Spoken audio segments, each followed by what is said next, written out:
I'm Karima Brown. It's Sunday night and it's time for The Fix. Tonight's big hitter, Higher Education and Training Minister Naledi Pandor. Fee-free higher education is Pandor's responsibility. Can she make it work? And more importantly, just who is really footing the bill?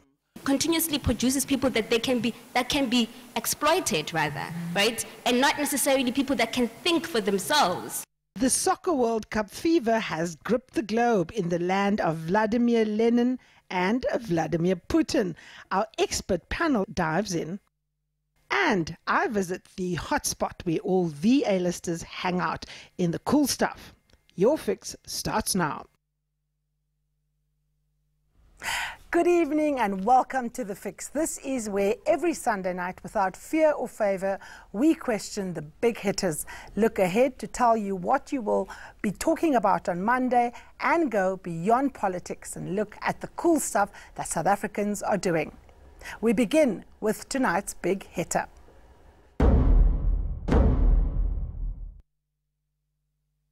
Joining me now, of course, is Minister of Higher Education and Training, Naledi Pandor. Minister, good evening. Welcome to The Fix. Good evening, Karima, and evening to the viewers. Thanks for the opportunity to be here. Thank you so much for joining us. You have an unenviable task. You have to get our graduates ready to face a changing globe. We're talking about the fourth industrial revolution.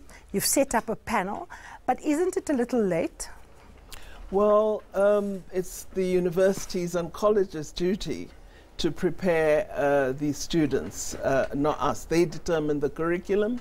What we should do is support them in the various areas of work that there are. So there have been initiatives in our institutions, especially the universities, that are aligned to the so-called fourth industrial revolution. We're doing a great deal on bioinformatics, information technology, and so on. So what we need to look at is what further support should we give, and are there particular areas where we need to be doing even more.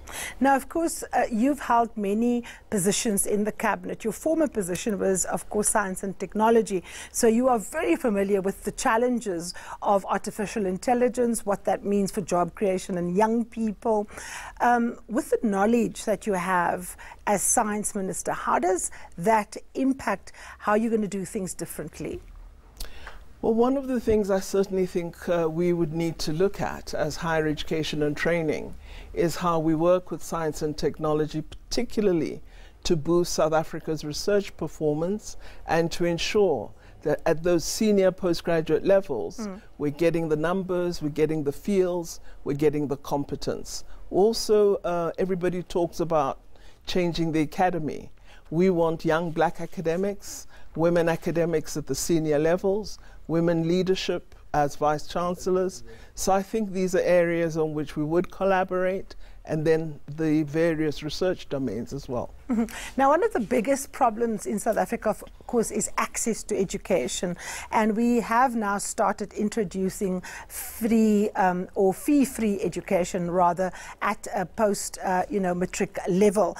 You were saying that you've set up an ikusasa student financial aid program, and that it's being offered at 12 universities and at one TVET college, and this is supporting over 5,000 students. Now, I just want us to take a listen at a clip of you recently explaining that everything is not actually going so smoothly.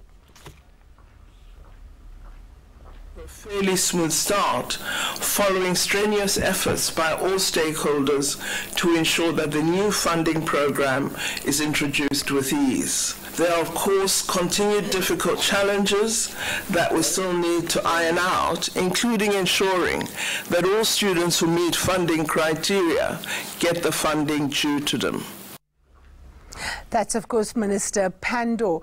Now, of course, this is The Fix, and we will continue that conversation. Minister, the issue around access is absolutely critical. We are not in a position to provide access to education for everybody.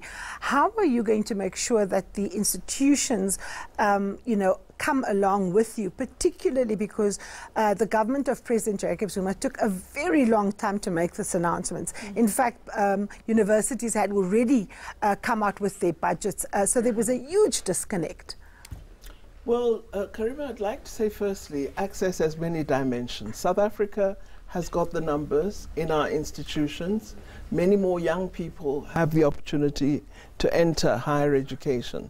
The problem is many students who are poor were faced with a burden that their families just could not meet the costs of.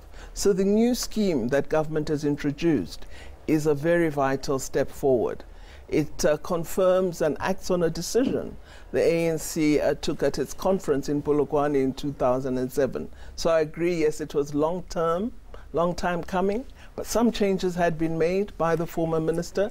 There had been progress. So access we've got. The big challenge is throughput, is success. Okay, so let's talk about this throughput.